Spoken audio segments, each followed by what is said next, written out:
शिवाय, जय माम्बे। मैं भावना फिर अपनी एस्ट्रोलॉजी की अगली पाठशाला लेकर आपके समक्ष हाजिर हूँ। पिछले हफ्ते हमने शुरू किया था मेष राशि से, उसी को हम आगे करेंगे पूर्ण, और कैसे एक एक बॉक्स को या कैसे एक एक हाउस को हम स्टडी करते हैं उसके बारे में। आगे बढ़ने से पहले हम एक बार फिर से दोहरा लें कि हमने क्या किया था। हमने ये किया था कि अगर यहाँ पे 1 है तो ये मेष है, यानी हम मेष राशि की पत्री देख रहे हैं। यहाँ 2 है, इसका मतलब सेकंड राशि कौन सी है? वृश्चिक, और इसका स्वामी कौन है? शुक्र। यहाँ 3 है, इसका मतलब थर्ड राशि कौन सी है? मिथुन। फोर्थ कौन सी है? कर्क। फिफ्थ कौन सी है? सिंह। सिक्स्थ कौन सी है? और सेवेंथ कौन सी है? 8, 9, 10, 11, 12। इसी तरह जो जो राशि है और जो उनके स्वामी है वो सब यहाँ पे विराजमान है या है।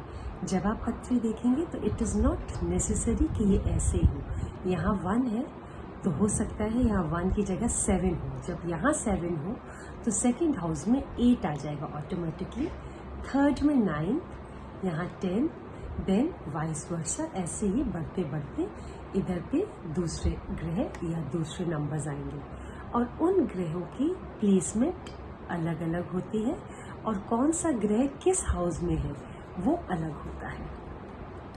चलिए अब हम आगे बढ़ते हैं। हम बात कर रहे थे मेष राशि की ना। उस दिन हमने करा था कि मेष राशि इज रूल्ड बाय मंगल, है ना, मंगल।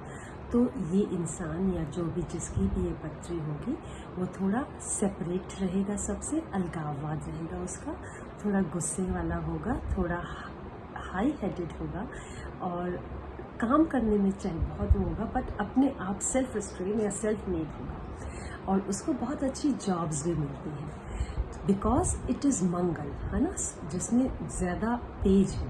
ठीक, उसके बाद अगर यहाँ पे 1 है और यहाँ 2, यानी सेकंड हाउस कौन सा, सेकंड राशि कौन सी है?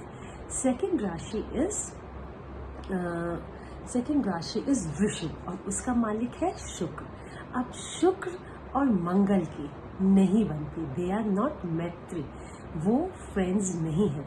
और सेकंड हाउस हमारा किसका है? धन का, धनेश।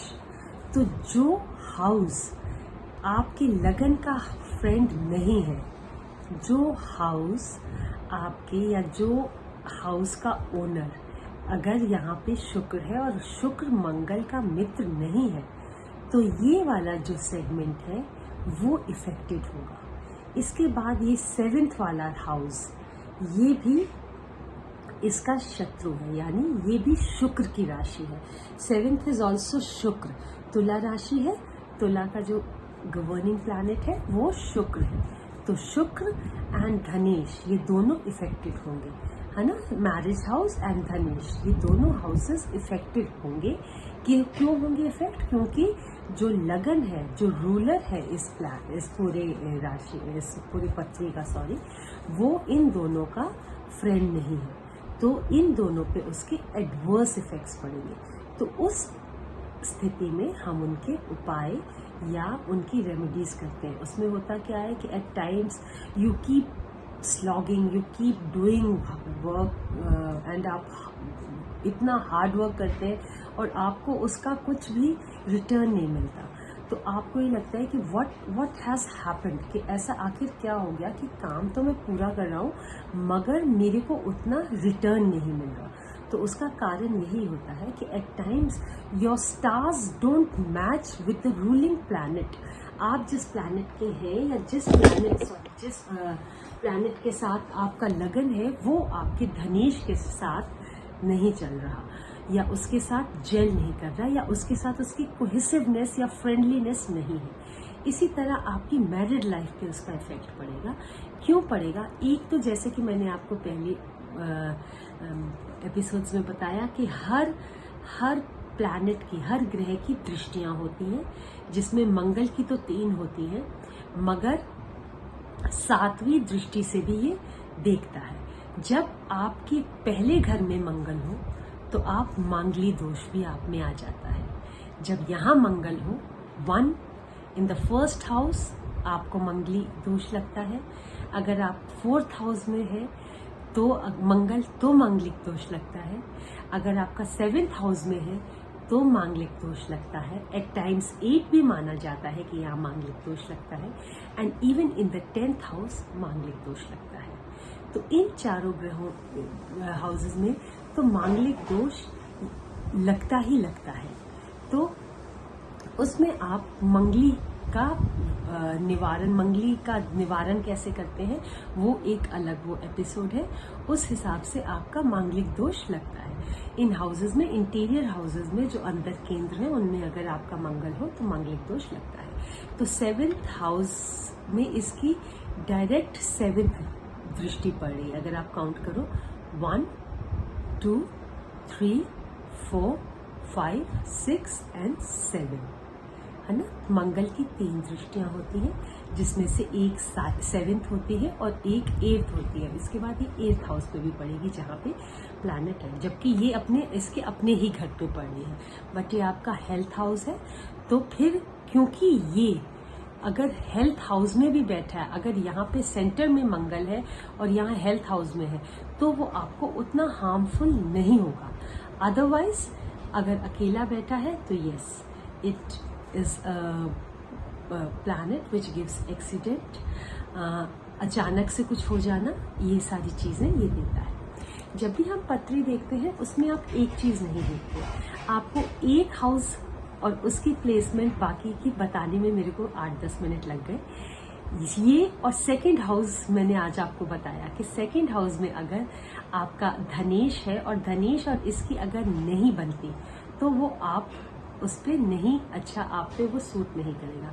उसके साथ ही मैंने आपको 7th हाउस इसलिए बता दिया साथ ही क्योंकि 7th हाउस और 2nd हाउस का जो रूलिंग प्लैनेट है, दोनों का जो रूलिंग ग्रह है वो एक ही है, यानी शुक्र है। तो जब शुक्र की मंगल से बनती नहीं है तो वो मैरिज हाउस पे भी इफेक्ट करेगा और आपके धनेश पे भी। धनेश इज योर अर्निंग, कितना धन आएगा आपका, उस पर वो इफेक्ट करेगा। उसके बाद भी come to the 3rd house, ये आपका पराक्रम हाउस होता है। अब 3rd हाउस में 3 लिखा है। 3rd राशि कौन सी है हम वो देखेंगे और उसका स्वामी कौन है और क्या वो मंगल का दोस्त है या नहीं। अगर वो मंगल का दोस्त है तो ये हाउस आपका गुड है या पॉजिटिव हो जाता है। इसी तरह 4th हाउस हम देखते हैं। अगर 4th हाउस, 4th वाली राशि कौन सी है, 4th राशि कर्क है। कर्क का मालिक कौन है, चंद्रमा है। अब चंद्रमा और मंगल की बनती है कि नहीं बनती, अगर बनती है तो this is a positive house. और ये आपका मदर हाउस भी होता है, आपकी मदर की हेल्थ का, आपके प्रॉपर्टी का, आपकी वाहन का, गाड़ी का, किस एज में आप प्रॉपर्टी बनाएंगे, ये इन सब का ओनर होता है। तो दिस इज हाउ वी सी। अगर 1 2 3 4 आपको देखना है या कोई भी पत्री का हाउस देखना है तो you have to see the first is लगन, कि लगन में कौन सा प्लैनेट बैठा है और उसकी बाकी प्लैनेट्स के साथ कितनी कोहिजन है। अगर यहाँ पे जो प्लैनेट है या जो भी राशि है उसके हिसाब से पहले हम बना लेते हैं friends and force. And this is एक बुध ऐसा होता है जो बिल्कुल सम रहता है, तो उनकी 2 हम लिस्ट बना लेते हैं। उसके बाद वी मूव अराउंड दैट, ठीक है। और आगे बताऊंगी, जुड़े रहिए। एक दिन में एक पत्री नहीं खत्म होगी, जी हाँ, इसमें बहुत टाइम लगेगा। आज हमने 1st हाउस लगन के बाद हमने धनेश देखा, 7th देखा 7th हाउस, 4th हाउस देखा मदर हाउस जिसे हम बोलते हैं, और 3rd हाउस देखा तृतीयेश जिसे हम पराक्रम घर बोलते हैं। आपका पराक्रम है ना, आपका विल, उसका घर होता है ये। और आपके सिबलिंग्स का भी होता है कि आपके कैसे भाई हैं, कितने बहनें हैं, आपके उनसे रिलेशन कैसे है, उसका भी होता है। अगर यहाँ पे भी कोई नेगेटिव वो बैठा हो तो आप दोनों भाइयों की नहीं बनेगी या आपकी अपनी बहन से नहीं बनेगी। So this is how we move around in a पत्र। छोटी छोटी चीजें हैं, बहुत डीप है। अभी तो मुझे ही नहीं आई तो आपको तो बहुत टाइम लगेगा। जुड़ी रहिए, जरूर बताऊंगी जो जो मुझे आता है। नमः शिवाय, जय मां।